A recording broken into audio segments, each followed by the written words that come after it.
those of you who could not figure out what movie she was talking about, that was Nancy Olson, I think 2015, 2014, 10 years ago when we had her here for Sunset Boulevard. And I am delighted to say Nancy is going to be 95 this July.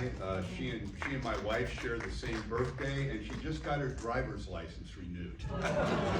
So she is hanging in there, and I talk to her frequently. And one of the great things about this event is the relationships and the friendships, and certainly Nancy is one of those people. So I couldn't resist using that clip. Although it has really no connection with the movie you're about to see. At any rate, welcome everybody. And today's movie, this movie, when I was thinking about the programming, I said, geez, I said, I've never shown Dead Reckoning here either. I got to do that. And this film stars the one and only Humphrey Bogart at the zenith of his career, and Lizabethscott when her career was just starting. I think Bogart was 46, and Lizabeth was 23 or 24, and I think this was her third movie, and I don't know how many Bogart had made. And originally, this film Bogart was loaned out from Warner Brothers. He had signed this big contract, his final contract with Warner Brothers, where he could pick, he had a choice of about 5 or 6 directors, John Huston, Delmer Daves, Curtiz. And one of the directors, the director of this film, John Cromwell, he and Bogart went way back into the 20s when Bogart was a young leading man or a young actor on stage. You know, Tennis, anyone? In New York. And so he and John Cromwell had some history, they liked each other, and Bogart picked them. So Harry Cohn borrowed Bogart from Warner Brothers. And of course, in those days when the moguls would borrow a star from another studio, the star would get paid something, but he would not get paid what, you know, Harry Cohn got paid by Jack Warner and vice versa. And then Lizabethscott, this picture was going to star Rita Hayworth, because Harry Cohn, who was a very shrewd guy, and I think every year Harry Cohn ran Columbia until he died in 1958, Columbia always made money, even during the Depression. He was a very, very sharp businessman. And so he thought putting Rita and Bogart together would be great for the box office, which it would. And then, of course, Rita had a falling out with Harry Cohn over money, contracts, squabbling, and she refused to do the picture. So the picture was already in pre-production, so he turned around and borrowed Lizabethscott, who was under contract to Hal Wallace. And Hal Wallace had set up his independent production company at Paramount after making his reputation for many years at Warner Brothers from the 1930s into in Casablanca and so forth, until he had his falling out with Jack Warner. There was 2 big egos and only one studio, so Hal had to leave. And so this was the pairing that made this. The motif of this, of course, is the classic post-war film noir motif of soldiers coming back from the war. And in this case, the soldier isn't in Union Station with a note in his pocket and doesn't know who he is because he has amnesia. It's more or less of a soldier becoming noticed because of an award, and he takes off, and Bogart's his buddy, and he has to find out what happened to his buddy, and then there's a flashback and so on and so forth. So you'll even see the nightclub in this movie was filmed on the same set where Rita Hayworth did Put the Blame on Me. That's the same nightclub set, except instead of George McCready running the nightclub, we have Morris Karnofsky, late of the Group Theater, who came to Hollywood. And interestingly, when he was in the Group Theater, he accused John Garfield of being a traitor because he left the legitimate theater and signed with Warner Brothers, but of course, all of them ended up migrating to Hollywood and working here. Lizabethscott, very interesting. I was going to write a book about her, and maybe someday I still will. And I've done a lot of research with her, and I actually knew her, and I used the term know under, you know, a very loose definition. I used to invite Miss Scott here to this festival, and she would always say, "Oh, that sounds great, Alan, I think I'll do that." And then as it got closer, it would be, "Well, you know, I think I have to go visit my relatives in Scranton, Pennsylvania, or I have to do this and I have to do that." And she was really kind of a will-o'-the-wisp, and she was up in years and everything. And after about the third rendition of that, I got the message, and I quit inviting her. But she was very interesting, and she did an extensive interview with Ronald Davis in '84, where she talked about this movie. And Bogart was really old enough to be her dad. He was 46, she was 22, and she put everything she had. One thing about Lizabeth Scott, she was very well read. She had her house on Sunset Boulevard, had about 1,000 books in it, and it was not a big house. She was very well read, very intelligent, very hardworking, and dedicated to her career, and really, really wanted to be a great actress.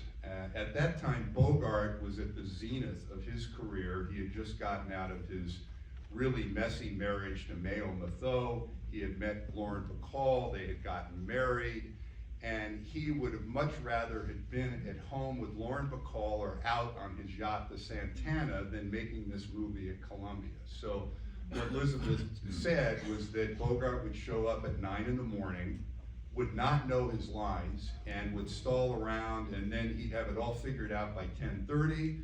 They'd work until lunchtime, then he would have his lunch. There would be a martini with lunch or a scotch. He would work in the afternoon, and when 5 o'clock came, that was what his contract said, time to go home, and he was gone. And of course, Elizabeth, she was up all night studying her lines, knew every word of the script. And she got the impression that Bogart was a complete pro. He liked being an actor, but he always was thinking about being someplace else, or that maybe acting wasn't the greatest profession for a manly man who wanted to be a sailor, and so on and so forth. But they got on really, really well. And this movie really was written by, I think they had like 4 or 5 different writers, but the key writer is Alan Rivkin was one, and he did a lot of work on the script, and then he left because he had a falling out with Cromwell. And then it was Steve Fisher, and Steve Fisher wrote a lot of film noirs, Johnny Angel, Roadblock, I Wouldn't Be in Your Shoes, and Steve Fisher's film noirs are usually, there's a iconoclastic leading man, lives by his own code, and then there's a woman who's kind of the classic femme fatale that the hero gets entangled with. But in looking at these movies for all these years, I think the whole femme fatale thing is way overblown. And you know what? A lot of these women are just doing the best they can with the hand that they've been dealt, and a lot of the men are really shitty. So, I think there's a lot of truth to that. The coda on Lizabeth Scott. I talked to her several times on the phone, and I think her last appearance, Eddie and I were involved in the programming of something, God, I think it was 2012 or 11, called Oscar Noir that the Academy put on. And they showed The Strange Love of Martha Ivers, and Marvin Page, who used to be a part of this festival. When you see the pictures, the guy with the big glasses on, the older guy, that was Marvin. Marvin was the Hollywood version of Broadway Panty Rose. I'll leave it at that. He was a character. But he got Elizabeth to come out, and Jem and I met her, sat with her, and talked with her. And she was much more interested, because Gemma found out she had been to Trinidad, which is where my wife's from. So they're talking about Trinidad and shoes, and I'm trying to get a word in edgewise, not very successfully. But I did talk to her, and I said something like, all your fans are here, and it's so great that you came, and blah, blah, blah. Well, how do you feel about that? And she said, well, frankly, I'm kind of nervous. And I looked at her and I said, here's a woman that looks like a goddess on screen, but she's 87. She has a lot of people around her that she didn't know, and she's not quite comfortable. So I just instinctively reached over, squeezed her hand, and I said, you're among friends. And she squeezed my hand back, and she said, "Thank you, Alan, I appreciate that."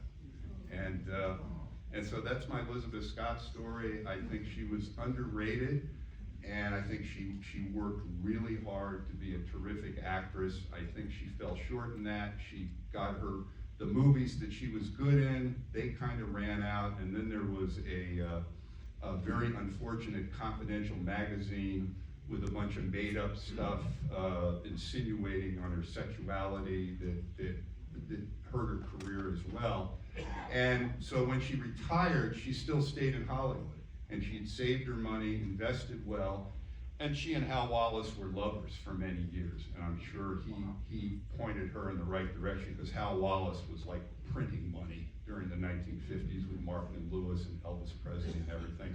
So she was very comfortable, and you would see her at Ralph's Market and around Hollywood, different things, and driving her car. She took courses at USC, and she wasn't Norma Desmond. She crafted herself a life. She had a circle of friends, but she was a very private person who had been the most public of figures. So she was a very, very interesting person. But this film is set like in Biloxi, Mississippi, or Memphis. They call it Gulf City. It has the classic noir tropes. It has some great supporting performances, a flashback, everything, and it has Bogart as his peak, because he was making just under $500,000 a year. He was the highest paid actor in the world at this time, so he was at his peak. And I think his performance, you get to see Bogart do a Southern accent and say, "Apple pan dowdy." So what's better than that? And also, we're showing a restored DCP courtesy of Sony Columbia, and the Vice President of the Archive, the Dean of Hollywood Archivists, Mr. Grover Crisp, is here with us today.